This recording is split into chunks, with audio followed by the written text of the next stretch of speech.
Researchers हैरान तो तब हुए जब उनको एंटार्क्टिका की बर्फ के अंदर से ये खौफनाक आवाज सुनाई दी।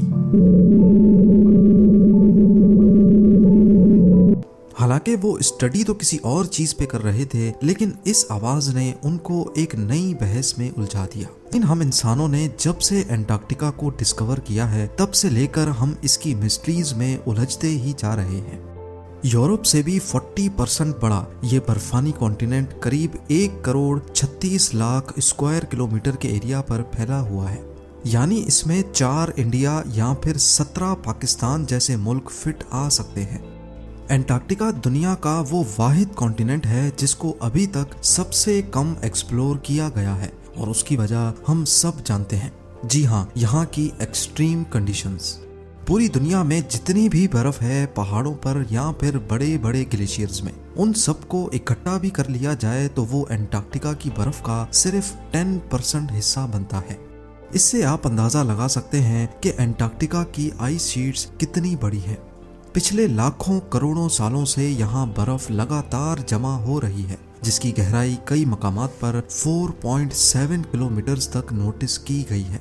यानी एंटार्क्टिका की बर्फ के अंदर 5 बुर्ज खलीफा सीधे खड़े किए जा सकते हैं, और उसके बाद भी काफी ज्यादा जगह खाली बच जाएगी। पिछली कई दहाइयों में इस बर्फ के अंदर छुपे कई राज फाश किए जा चुके हैं, पर आज भी रिसर्चर्स यहाँ अपनी जानों को जोखिम में डालकर एंटार्क्टिका की मिस्ट्रीज के बारे में जानने की कोशिश कर रहे हैं, जिनमें से 4 आज हम इस वीडियो में जानने वाले हैं। Number 4, pyramids. एंटार्क्टिका के बारे में कई जियोलॉजिस्ट अपनी अलग अलग राय रखते हैं। कोई कहते हैं कि यहाँ इतने सख्त हालात हैं कि इधर कोई भी एंशिएंट सिविलाइजेशन नहीं बसती थी। कुछ एलियंस और एक्स्ट्रा टेरेस्ट्रियल सिविलाइजेशन का लिंक एंटार्क्टिका से जोड़ते हैं, लेकिन 2016 में सैटेलाइट ने एंटार्क्टिका में एक बहुत ही हैरत अंगेज मंजर कैप्चर किया। पिघलती हुई बर्फ के अंदर से यहाँ पिरामिड्स जैसे स्ट्रक्चर को उभरते हुए देखा गया। इस फोटो ने जियोलॉजिस्ट में एक नई बहस छेड़ दी। इसकी चारों साइड्स एग्जैक्टली ऐसी ही दिखती हैं जैसे इजिप्ट के पिरामिड्स की हैं, और एक एक साइड एग्जैक्टली 2 किलोमीटर बड़ी है। रेफरेंस के लिए आपको बताते चलें कि गीजा के सबसे बड़े पिरामिड की साइड्स सिर्फ 750 फीट या फिर 220 मीटर्स ही हैं। इस बात के काफी ज्यादा चांसेस हैं कि ये कोई नेचुरल फॉर्मेशन नहीं, बल्कि किसी सिविलाइजेशन के हाथों बनाए हुए पिरामिड्स हैं। और अगर वाकई ये किसी ने बनाए हैं तो फिर ये भी मुमकिन है कि इतने बड़े एंटार्क्टिका में और भी कई पिरामिड्स होंगे, या उनसे रिलेटेड सीक्रेट्स बर्फ के अंदर ही दफन होंगे।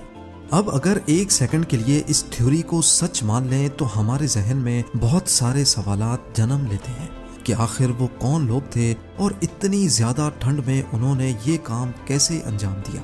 हाँ, ये बात दुरुस्त है कि आइस कोर ड्रिलिंग से यहाँ लाखों साल पुरानी बर्फ के सैंपल्स भी मिले हैं, जिससे ये प्रूफ होता है कि लाखों करोड़ों साल पहले भी यहाँ ऐसे ही बर्फ होती थी जिसमें जिंदगी का होना पॉसिबल नहीं है। पर 2017 में यहाँ जर्मन जियोलॉजिस्ट की एक टीम ने कई मकामात पर कोर ड्रिलिंग की, और जो रिजल्ट निकल कर आया वो वाकई बहुत हैरान करने वाला था। कोर ड्रिलिंग में हजारों साल पुरानी जड़ी बूटियों और दरख्त के सैंपल्स भी निकल कर आए, जो हजारों फीट बर्फ के नीचे ही दफन है। ये उसी तरह के दरख्त थे जैसा कि किसी रेन फॉरेस्ट में पाए जाते हैं। साइंसदानों के एस्टिमेट्स के मुताबिक करीब 11,000 साल पहले लास्ट आइस एज के वक्त पूरा एंटार्क्टिका बर्फ से ढका नहीं होता था, बल्कि कुछ एरियाज ऐसे भी थे जहां जंगलात पाए जाते थे और जिंदगी का होना मुमकिन हुआ करता था। पर सवाल ये है कि इस फोटो में दिखने वाला ये पिरामिड है कि नहीं।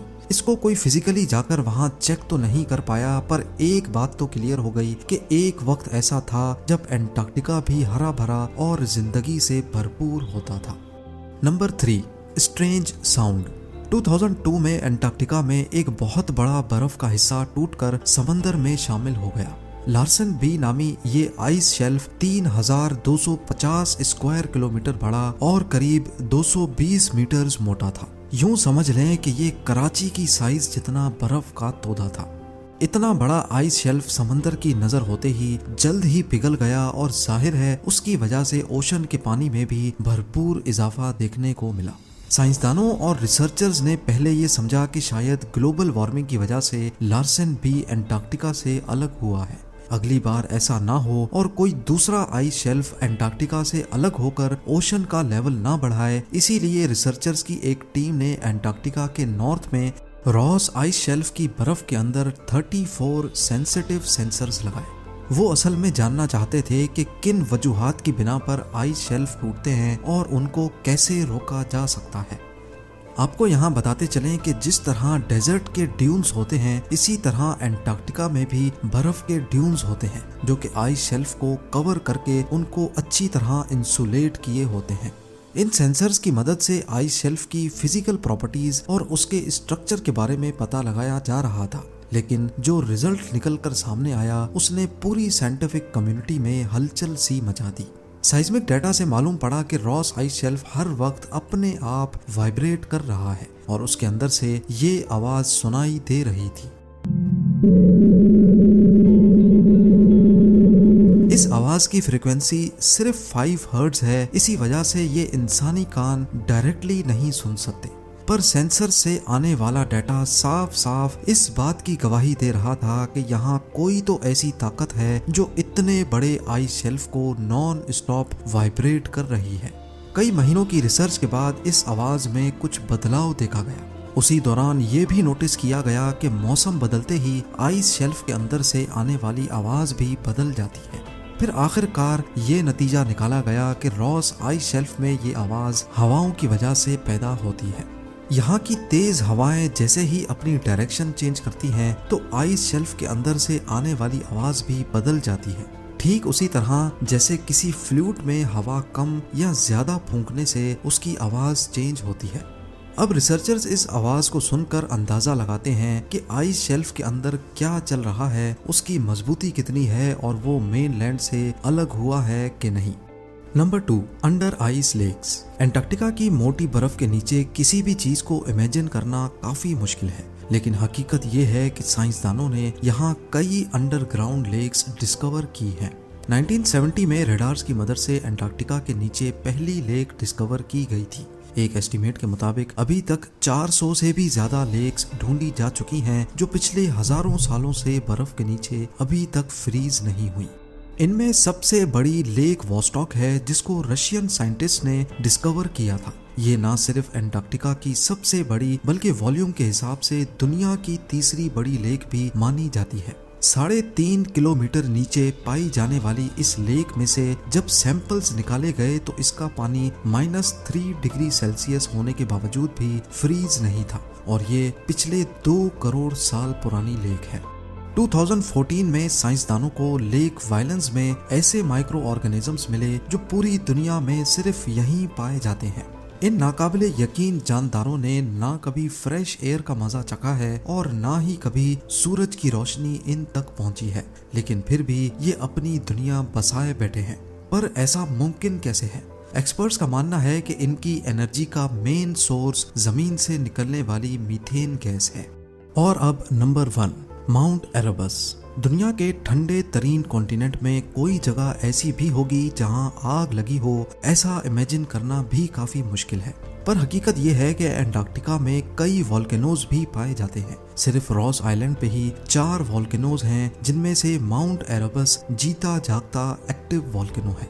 ये 3800 मीटर ऊंचा वॉल्केनो पिछले 1 करोड़ 30 लाख सालों से मुसलसल अपने अंदर लावा उबाल रहा है। एंटार्क्टिका में एक्टिव वॉल्केनो की मौजूदगी किसी अजूबे से कम नहीं है।